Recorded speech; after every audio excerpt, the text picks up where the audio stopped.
it's Kenan from the Church Cheapskates. Today we're going to do Mevo tips and tricks. If you haven't already, make sure you check out the Why livestream videos and the What Mevo videos to kind of get an idea of why we think your churches should be live streaming and also what on earth a Mevo camera actually is. So I'd like to share with you some tips and tricks we've learned by making mistakes on the Mevo camera. So first of all, if you're using a phone or an iPad or anything like that to communicate with the Mevo, make sure that you have a fast router. We had an old router laying around. We thought, hey, we could put this into use. Unfortunately, it just wasn't fast enough.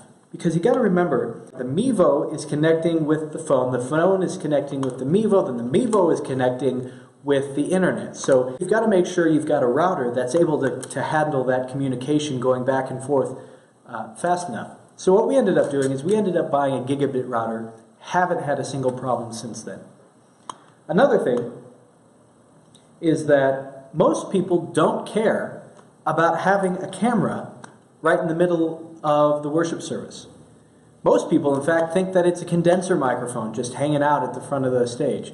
On a note about Wi-Fi, make sure that your internet is fast enough. Now, if you call your local internet provider and you mention you'll be live streaming, they'll say, oh, well, you need a gigabit connection or you need so many hundreds of megabytes. I'm just going to let you know. We have a 100 megabyte connection. Haven't had a single problem. As you probably know by now, Mevo can automatically find and select faces and follow them across the stage. Here's Mevo's setting where it's automatically finding my face. As you can see on the screen, it has this blue box around my face, as you can tell that it's finding it. Now, if I stand up, it should adjust eventually. As you can see, there's a blue box around my face. If I start moving this way, the camera should move with me, ever so slowly. One thing I don't like about this automatic face finding feature that Mevo has is it creates this large space above the head. It always puts the face directly in the center of the shot. Personally, I like there to be a small amount of space above the shot, but I definitely don't like the face to be in the middle. It's a personal preference, I understand. Chad doesn't mind it at all. But one tip that we have is every week I pre-set up the shots. Now the way you do this is you push and hold on the location you want to be. For instance, if we want it to be on the piano, I push and hold and it creates that yellow box that you see right there. And then we can move in that shot. So I can poke on my face here, there's a box there, poke on the box there. And that's how I like to set up the shot. Now what I do is I turn on the automatic autopilot without the find faces and the live follow feature. So by doing that, it will automatically cycle based off of how quickly we've set it for. It'll automatically cycle through the various shots that we've had set up. So it's zoomed in my face, it's gone the wide shot, back to my face. In a second it should pan over to the piano. There it goes. And this is something that I like to do during the worship time. I like to set up the shots, one with the piano and the vocalist, and one with the worship leader, one over here with the vocalist, and maybe the guitar player, and then just have it cycle through. It'll do a large shot, and then it'll come down and cycle through the various vocalists.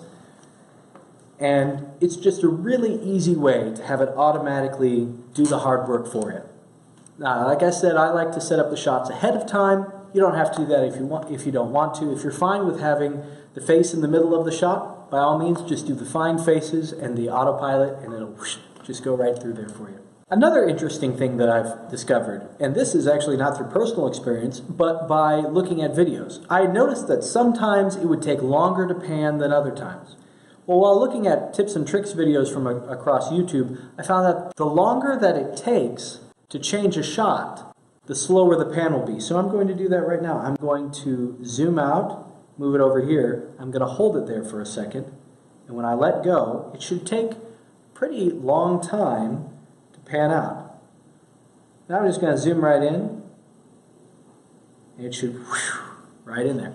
Another thing that you should know is how to erase a shot. Maybe you've created a shot on accident by pushing and holding too long. All you have to do is push and hold the square and it will erase the shot. And in fact, it doesn't even necessarily pan it. So I'm going to do that right now. Push and hold, square gets large, goes away, and it didn't even pan. Last but not least is a thought about external audio sources. If you saw our What Mevo video, then you heard me talk about how you can plug in an external microphone via USB on the back. There is another way, and that is through the iPhone's 3.5mm jack, if your phone has one, but that's another story for a different day. If you want to learn more about what kind of adapter to have for your phone, check out Josue Padilla's video that I will be linking in the description below. He talks about the kind of adapter you need, how to hook it up. I think it's pretty informative. Also, I'm going to add the link to the playlist for the official Mevo tutorials from Livestream. They go over a wide range of topics and are really informative. Like I said, be sure to check out our Why Livestream and What Mevo videos if you haven't already. And if you think this is helpful, go ahead and share it with your team members.